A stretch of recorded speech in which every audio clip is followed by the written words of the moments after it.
श्री स्वामी समर्थ मित्रांनो, भगवान शिव म्हणतात, जे स्त्री पुरुष कुत्र्याला ही वस्तू खायला घालतात त्यांचं नशीब मी बदलतो. अशा व्यक्तींच्या पाठीशी माझा सदैव वरदहस्त राहतो. अशा व्यक्तीला आयुष्यामध्ये कोणत्याही अडचणींचा सामना करावा लागत नाही. प्रत्येक अडचणींमध्ये मी अशा व्यक्तींची साथ देतो. अशा व्यक्ती आयुष्यात प्रत्येक कार्यात यशस्वी होतात. त्यांना कधीच धनसंपत्ती आणि पैशाची कमतरता भासत नाही. अशा व्यक्तीचे भाग्य उजळतं. तर कोणत्या आहे तो पदार्थ जो कुत्र्याला खाऊ घातल्याने मनुष्याचे भाग्य उजळते? चला पाहूया, पण त्यासाठी व्हिडिओ शेवटपर्यंत नक्की पहा. तुम्ही जर चॅनलवर नवीन असाल तर चॅनलला सबस्क्राईब करा आणि या व्हिडिओला एक लाईक करून कमेंट बॉक्समध्ये जय श्री स्वामी समर्थ, जय श्री माता लक्ष्मी अवश्य लिहा. भगवान शिव सांगतात, जर एखाद्या माणसाने कुत्र्याला ही वस्तू खायला देण्याचे 7 फायदे माहीत असतील तर तो कधीही दुःखी होणार नाही. तो कधीच गरीब राहणार नाही. नमस्कार मित्रांनो, कुत्र्याला अन्न खाऊ घालण्याचे काय फळ मिळते हे भगवान शिवाने स्वतः सांगितले आहे. एकेकाळी भगवान शिव कैलास पर्वतावर बसले होते.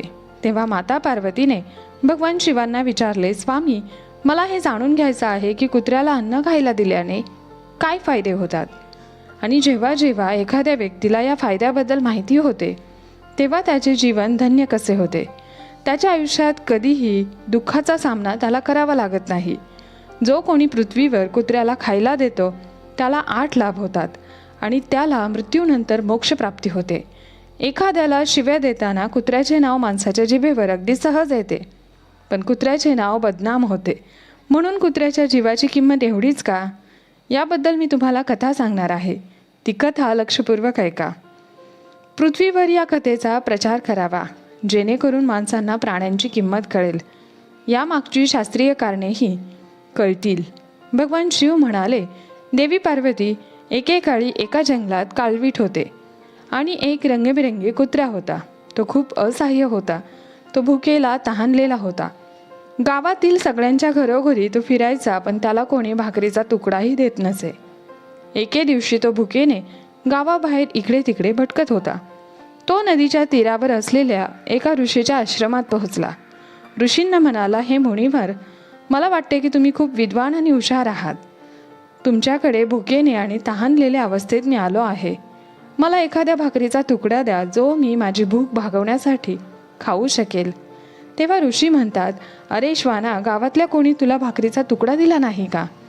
भगवान शिव म्हणाले, हे देवी पार्वती. कुत्रा ऋषींना म्हणाला, हे ऋषी, मी तुम्हाला काय सांगू? माझ्या बोलण्यावर तुमचा विश्वास बसणार नाही. तेव्हा ऋषी म्हणतात, मला सांग की तुझ्या म्हणण्यावर नक्कीच मी विश्वास ठेवीन. कुत्रा म्हणतो, बरं ठीक आहे, मी माझा संपूर्ण भूतकाळ तुम्हाला सांगतो. कुत्रा ऋषींना म्हणाला, ऋषी, जगातील लोकांना आमच्यावर दया करा असं सांगा. आम्हाला घर नाही, दार नाही. आम्ही असेच पृथ्वीवर इकडे तिकडे फिरत असतो. निवारा नाही. आम्हाला लिहिणं वाचणं माहीत नाही.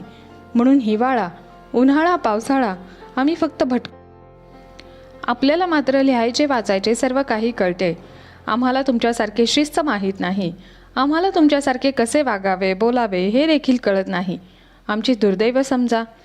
मात्र आम्हाला ही भूक लागते. तुमच्यासारखी दुखापत झाल्यावर दुखते. तुमच्यासारखं रडायचं आम्हालाही कळतं. या तिन्ही गोष्टीमध्ये आम्ही तुमच्याबरोबर आहोत. आमच्यावर दया करा. यापुढे आम्हाला त्रास देऊ नका. देवाने आम्हाला त्रास देऊन पाठवले आहे. त्याशिवाय तुम्ही लोक आम्हाला किती त्रास देता. आम्ही तुमच्यासारखे माणसं नाही. आम्ही प्राणी तरी आहोत. जेव्हा आम्ही जन्मलो तेव्हा आमचे डोळे आणि नाक कान बंद होते. त्यावेळेस जसं तुमच्या जन्माला गाणं वाद्य वाजतं आणि आनंद साजरा केला जातो तसं आमच्यात नाही. मी मस्त एका मोठ्या घरात जन्माला आलो आहे, पण जेव्हा माझे डोळे उघडले तेव्हा मी पाहिले की तेथील लोक माझ्या आईला कुत्री म्हणत. ती राखेच्या ढिगाऱ्यात तिच्या 5 मुलांना छातीशी धरून पडली होती. म्हणजे आम्ही 5 जण होतो. मी लहान होतो त्यामुळे मी अशक्त होतो. आई आमच्याकडे क्वचित यायची, कारण तिला स्वतःच्या जेवणाची व्यवस्था देखील करायची होती. तिने जर खाल्ले तरच आम्हाला दूध मिळत असे. आम्ही 5 भाऊ एकाच आईवर अवलंबून होतो. ती गरीब आई इकडे तिकडे भटकायची. जेवणासाठी कधी कधी खायला आणायला धावत असायची. आम्हा 5 जणांची खूप काळजी घेत होती. शेवटी ती आमची आई होती. ती रात्रभर जागून गावात पहारा देत असे. आई गावातील कोणत्याही शेतकऱ्याच्या शेतात उभी पिकं खायला कोणी जंगली प्राणी आले तर त्यांना आमची आई पळवून लावायची. गावकरी लोकांसाठी इतकं करूनही आमच्या आईला कोणी खायला दिले नाही. आमच्या आईला अन्नासाठी घासघीस करावी लागत असे. किती वेळा लोक तिला लाठ्या मारून हाकलून देत असत. ती गरीब आहे. त्या दिवशी पोटात भुकेने जळत होती. शेवटी आई म्हणून जगले. भुकेने तिला शांत बसविले नाही. गावकरी लोकांनी त्याला पाहून आनंद वाटला नाही. असहाय्य होऊन तिला शिवभक्ताच्या घरोघरी सतत ये जा करावे लागत होते. काहीतरी खायला मिळेल आणि पोटातली आग विझवण्यासाठी ती खात असे. अनेक वेळा लोक तिला खाद्यपदार्थ घेऊन जाताना दिसले तर लाठ्या काट्या घेऊन तिला पाठलाग देखील करायचे. काही क्रूर लोक तिला अनेकदा घरात बंद करून मारहाण देखील करायचे. त्यामुळे आमच्या आईला खूप त्रास व्हायचा. तेव्हा कुत्रा ऋषींना म्हणतो, हे मुनिवर, आमच्या आईने काय नुकसान केले? तिने फक्त पोटासाठी अन्न चोरले. भक्त म्हणून आपल्याला चोरी करण्यातच नाही पण आपले पापी पोट हे सर्व करायला भाग पाडते. एके दिवशी मुसळधार गारांचा पाऊस पडला. थंडीत आमचे तिन्ही भाऊ गारटून मेले. त्या दिवशी आमची आई खूप रडली पण माणसांना आमची वेदना समजली नाही. मग कुत्रा म्हणतो, हे मुनिवर, आता फक्त आम्ही दोघे उरलो आहोत. आमची आई आमच्या दोघांची खूप चांगली काळजी घेऊ लागली होती. पण एके दिवशी त्याच गावात एका साहेबांच्या घरी मेजवानी चालू होती आणि अनेक प्रकारची मिठाई तयार होत होती. त्या साहेबांच्या घरी अनेक पाहुणे आले होते. आई पुन्हा पुन्हा अन्नाच्या शोधात होती. मग लोक तिला शिव्या देऊन पळवून लावायचे. परंतु त्यातील एखाद्या माणसाने तिला एखादी पोळी खायला दिली असती तर काय बिघडलं असतं. त्या साहेबांच्या अंगणात जेवायला सुरुवात झाली. जेवण देणारी व्यक्ती काही कामासाठी आत गेल्यावर माझी आई तिथे खाण्यासाठी काय मिळेल का असे विचारू लागली. परंतु हे सर्व काही पाहिल्यावर लोक ओरडू लागले आणि तिच्याकडे धावले.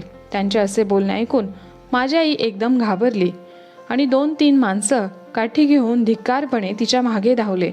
माझी आई घाबरली आणि तिथून पळू लागली पण तिला काही मार्ग सापडत नव्हता. समोरून काही लोक काठी घेऊन येत होते म्हणून माझी आई तिथे जेवत असलेल्या लोकांना ओलांडून गेली. हे म्हणे बरं, माझ्या आईला बाहेर पडताना अनेक आश्चर्य वाटले नाही की लोक तिथे मेजवानी करत आहे. परंतु तिला हे पाहून वाईट वाटले की सर्वजण जेवण करत असलेले उभे राहिले. त्यांचे खाणे बंद केले आणि कुत्र्याने ते अन्न ओलांडल्यामुळे ते अन्न खराब झाले असे म्हणू लागले. सर्वजण आपापसात चर्चा करत होते. आत्ता काय करायचे? हे जेवण तर खराब झाले. ज्यांच्या घरी मेजवानी होती ते साहेबसुद्धा ढसाढसा रडायला लागले. काही लोक म्हणत होते की कुत्रीच्या उड्या मारलेले जेवण कसे खराब होऊ शकते? आपले तोंड अन्न किंवा पानावर ठेवले आहे, ते त्याने फक्त ओलांडले आहे म्हणून खराब कसे झाले? शहरामध्ये लोक कुत्रे पाळतात, त्यांना घरात झोपवतात आणि खायला देखील देतात. त्यामुळे त्यात काही वाईट नाही. त्यामुळे कुत्र्याने ओलांडले तरी ते अन्न खराब झाले नाही. पण काही मोठ्या घरचे लोक होते, ते एकालाही आत येऊ दिले नाही. अन्न भ्रष्ट झाले असे म्हणून आपल्याला खाण्यासारखे राहिलेले नाही असं जाहीर केलं. गरिबांमध्ये ते अन्न वाटण्यात आलं. बाकीचे अन्न टाकून देण्यात आलं. त्यामुळे त्या दिवशी माझ्या आईला पोटभर जेवण मिळालं. असा आनंद तिने उभ्या आयुष्यात कधी अनुभवला नव्हता. आनंदाच्या भरात ती खूप खुश होती आणि आनंद संपवला नव्हता. तो आनंद तिच्यासाठी मोठा प्रश्न बनला होता. जेवण करून ते आरामात पडली असताना रागाच्या भरात साहेबाने मोठी काठी आणून तिला बेदम मारले. तिला बाहेर पळून जाण्याची संधी मिळाली नाही आणि दणक्याच्या मारामुळे ती मोठ्याने ओरडू लागली. पण त्या क्रूर माणसाला तिची दया आली नाही. तो तिला बेदम मारतच राहिला. आईचा आवाज संपूर्ण गावात ऐकू आला. तेवढ्यात काही लोक आले आणि त्यांनी त्या साहेबाला समजवले. म्हणू लागले, जाऊ द्या, भुकेने माणसाची बुद्धी भ्रष्ट होते. हा तर प्राणी आहे, त्याला चांगल्या वाईट गोष्टीचे ज्ञान नसते. आता त्याला मारून काय मिळणार आहे? जे नको व्हायला होते ते तर झाले. लोकांनी त्यांची समजूत काढली. त्या साहेबांची समजूत घातल्यानंतर आमच्या आईला मारहाण करणे त्यांनी थांबवले आणि आईने आम्हा दोन्ही भावांना सर्व प्रकार सांगितला. आम्ही विचार केला की आमच्या कुत्र्याचे जीवन किती दुःखाने भरलेले आहे. फक्त एका भाकरीसाठी आमच्यासारख्यांना बेदम चोरासारखे मारले जाते. या लोकांना आमच्या दुःखाची पर्वा नाही का? भगवान शिव म्हणाले, हे देवी पार्वती. त्यानंतर तो कुत्रा म्हणाला, हे मुनिवर, एके दिवशी एक ब्राह्मण आला आणि त्याच गावाबाहेर राहिला. त्याने आपल्या जेवणासाठी एक चूल बनवली आणि त्यावर डाळी शिजवण्यासाठी ठेवल्या. नंतर त्याने पीठ मळून ठेवले. ते पीठ बाजूला ठेवल्यावर तो जवळच्या विहिरीवर पाणी आणायला गेला. तिकडे फिरत फिरत माझी आई तिथे पोहोचली. तिला ते मळलेले पीठ दिसले. ते पीठ पाहून तिला वाटू लागले की ये पिठाचा मालक इथे नाही असा विचार करून ते पीठ आपण खाऊ लागले. दुसरीकडे विहिरेजवळून एक कुत्री आपले पीठ खात असल्याने ब्राह्मणाने पाहिले. त्यामुळे तो खूप दुःखी झाला. तो गरीब माणूस कपाळावर हात धरून रडू लागला, कारण तो सुद्धा 2-3 दिवस उपाशी होता, थकलेला होता. त्याला काही लोक म्हणाली, अरे ब्राह्मण देवा, या कुत्र्याने तुझे जेवणही खराब केले. काल तिने गावातील साहेबांचे संपूर्ण स्वयंपाक खराब करून टाकला. तो ब्राह्मण दुःखाने म्हणाला, भाऊ, मला कसे कळेल की ही कुत्री माझे पीठ खाण्यासाठी थांबली आहे? तिला येताना पाहून ब्राह्मणाने त्या कुत्रीवर काठीने हल्ला केला. आईला ते पीठ तर खाऊ दिलेच नाही, त्याहीपेक्षा तिच्यावर मारहाण करण्यात आली. माझी आई अनेक महिने लंगडत फिरत राहिली. मग मला समजले माणूस किती स्वार्थी असतो. पुढे कुत्रा म्हणतो, हे ऋषी, आपल्याला हीच कमतरता आहे, ज्यांच्यामुळे आपल्याला वेदना होतात. शूद्र लोकांच्या अधीन राहायचे आहे. जो आपल्याला प्रेमाने खाऊ घालतो, त्यांच्यासाठी आपण किती उपयुक्त आहोत हे त्यांना माहीत नाही. केवळ त्यांच्या घराचे रक्षण करत नाही, तर अनेक फायदे देखील मानवांना माहीत नाहीत. भगवान शिव म्हणाले, देवी पार्वती, कुत्र्याला अन्न खाऊ घातले तर त्याचे फायदे काय होतात? जेव्हा घरी भाकरी किंवा पोळी बनते, तेव्हा पहिली पोळी गाईची असते आणि शेवटची पोळी कुत्र्याची असते. जी स्त्री पुरुष कुत्र्याला अशा प्रकारे भाकरी पोळी खाऊ घालतात, त्यांचे नशीब मी स्वतः बदलतो. तो व्यक्ती खरा भाग्यवान असतो. भगवान शिव म्हणाले, हे देवी पार्वती, आपण असा कायदा केला होता, पण देवाने बनवलेला नियम विसरून माणूस पुढची आणि मागची पोळी दोन्ही पोळ्या स्वतःच खातो. कुत्र्याच्या जमिनी जीवनावर परिणाम होतो. त्यालाही माहीत नाही की कुत्र्याला पोळी किंवा अन्न खायला दिल्याने माणसाच्या जीवनातील ग्रहांचे वाईट परिणाम दूर होतात. भगवान शिव म्हणाले, देवी पार्वती, कुत्र्याची पोळी भाकरी खाऊ घालण्याचा पहिला फायदा आहे. जेव्हा शनी ग्रह वाईट नजर टाकतो, तेव्हा प्रत्येक मनुष्याचा नाश होतो. त्याचं कोणतंच काम होत नाही. सदैव त्याच्या नशिबी नुकसानच नुकसान असते. प्रत्येक वेळी त्याला आर्थिक समस्येचा सामना करावा लागतो, कारण शनीची महादशा सुरू होते. त्यांनी केलेले काम आपोआप बिघडू लागते. ती व्यक्ती आर्थिक संकटाला बळी पडते. अशा परिस्थितीत जर त्या व्यक्तीने कुत्र्याला पोळी भाकरी खाऊ घातली तर त्याच्यातील शनीचा अशुभ प्रभाव कमी होतो. कुत्र्याला भाकरी पोळी खायला देण्याचा दुसरा फायदा म्हणजे तुमचे नशीब तुमच्या बाजूने होते. तुमच्या घरातील नकारात्मक शक्ती नष्ट होते. कुत्र्याला खाऊ घालण्याचा तिसरा फायदा म्हणजे लक्ष्मी माता आनंदी होते. तुमच्या घरात संपत्तीची कधीच कमतरता भासत नाही. कुत्र्याला खायला देण्याचा चौथा फायदा आहे तो म्हणजे तुमच्यावर कोणतेही कर्ज राहत नाही. तुमच्याकडे आधीच असलेल्या कर्जातून तुम्ही हळूहळू सुटका होते. कुत्र्याला भाकरी देण्याचा पाचवा फायदा म्हणजे सकाळ संध्याकाळ कुत्र्याला खायला दिल्याने तुमच्या व्यवसायामध्ये चांगला बदल होतो. सहावा फायदा म्हणजे अडकलेले पैसे लवकर मिळतात. कुत्र्याला खायला देण्याचा सातवा फायदा म्हणजे तुमचे आरोग्य नेहमी चांगले राहते आणि मानसिकदृष्ट्या मजबूत राहते. तुमचे मन नेहमी उत्साही राहते. तुमच्या मनात चांगले चांगले विचार येतात. कुत्र्याला खाऊ घालण्याचा आठवा फायदा म्हणजे देव तुमच्यावर प्रसन्न राहतो, कारण देव सर्व प्राणीमात्रांची काळजी घेतो. जो सर्व प्राणीमात्रांवर दया करतो त्यांच्यावर देवही नेहमी प्रसन्न असतो. देवाचे आशीर्वाद सदैव कुटुंबावर राहतात. अशा प्रकारे भगवान शिव माता पार्वतीला कुत्र्यांना खाऊ घालण्याचे 8 फायदे सांगतात.